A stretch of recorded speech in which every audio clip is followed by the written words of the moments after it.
পাবনা মানসিক হাসপাতাল বাংলাদেশের সর্ববৃহৎ সরকারি মনোরোগ চিকিৎসা কেন্দ্র, যা ১৯৫৭ সালে পাবনার হেমায়েতপুরে প্রতিষ্ঠিত হয়। আধুনিক সুযোগ সুবিধা থাকা সত্ত্বেও এটি এখন জনবল ও অবকাঠামোর সংকটে ভুগছে। আমি এখন দাঁড়িয়ে আছি সেই পাবনা মানসিক হাসপাতালের সামনে।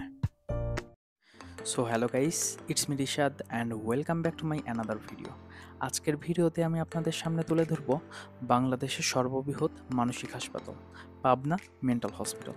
So guys, let's get started the video.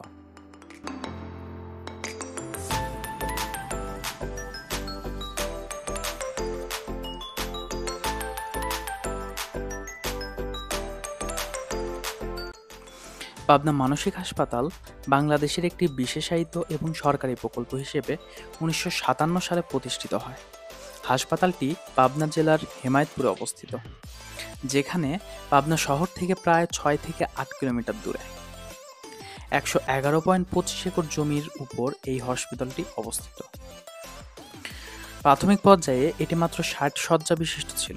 পরবর্তীতে ১৯৬৬ সালে প্রায় ২০০ শয্যা বিশিষ্ট হয় এবং ১৯৯৬ সালে ৫০০ শয্যাযুক্ত একটি আধুনিক মানসিক হাসপাতালে পরিণত হয়। বর্তমানে এই ৫০০ শয্যাযুক্ত হাসপাতালের মধ্যে ১১টি ওয়ার্ড পুরুষ এবং ৫টি ওয়ার্ড নারীদের জন্য বরাদ্দ, অর্থাৎ মোট শয্যার প্রায় ৭৬%, অর্থাৎ ৩৫০টি অপরিশোধ ও ২৪%, অর্থাৎ ১৫০টি পরিশোধযোগ্য। হাসপাতালটিতে ইনডোর ও আউটডোর উভয় চিকিৎসা সুবিধা রয়েছে। আউটডোরে প্রতিদিন প্রায় ১৫০ থেকে ৩০০ রোগীর সেবা দেওয়া হয়।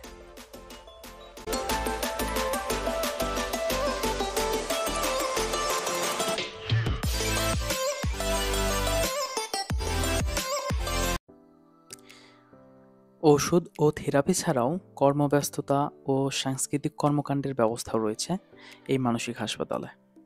প্রতি কক্ষে সাউন্ড সিস্টেম ও টেলিভিশন, সোলার বাতি, ১০৭টি সিসি ক্যামেরা, লাইব্রেরি ও হ্যান্ডবল কোর্ট ইত্যাদি রয়েছে এখানকার অবস্থিত রোগীদের জন্য। ডাক্তার ও নার্স অপারেটরদের ব্যাপক ঘাটতি রয়েছে এখানে। ৩১টি নিয়োজিত ডাক্তার পদে মাত্র ১৪ থেকে ১৬ জন কর্মরত। আধুনিক চিকিৎসার যন্ত্রপাতি যেমন ইইজি দীর্ঘদিন ব্যবহৃত হয়নি। রোগীদের খাদ্য, বাথরুম ও অন্যান্য সুবিধাগুলোও পর্যাপ্ত নেই।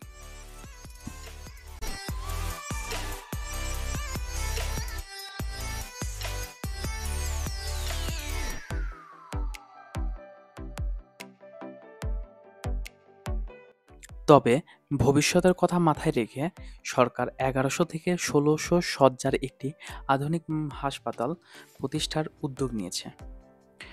টাকায় প্রায় ১৪৬০ কোটি টাকার প্রকল্প প্রস্তাব ইতিমধ্যে তৈরি হয়েছে। অনুমোদন পেলে এটি দেশের মানসিক স্বাস্থ্য ব্যবস্থার উন্নয়নে গুরুত্বপূর্ণ ভূমিকা রাখবে। বাংলাদেশের সমাজ কল্যাণ অধিদপ্তর থেকে বিনিয়োগে হাসপাতালের অন্তর্ভুক্ত একটি কল্যাণ সমিতি রোগী নিরাময় ও কর্মসংস্থানে অবদান রাখে।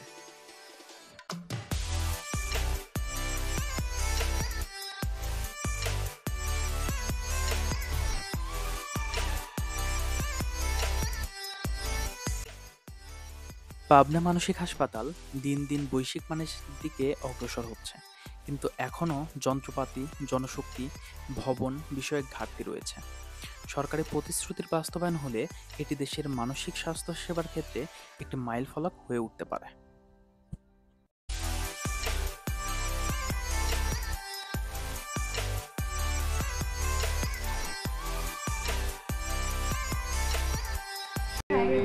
तेरे बिना गुजारा है दिल मुश्किल। সো গাইস, এটাই ছিল পাবনা মানসিক হাসপাতালের সবকিছু, যা আমি আপনাদের সামনে এই ভিডিওর মাধ্যমে তুলে ধরার চেষ্টা করেছি। ভিডিওটি ভালো লাগলে লাইক করুন এবং এরকম ভিডিও আরও পেতে আমার চ্যানেলটি সাবস্ক্রাইব করুন। Thank you very much.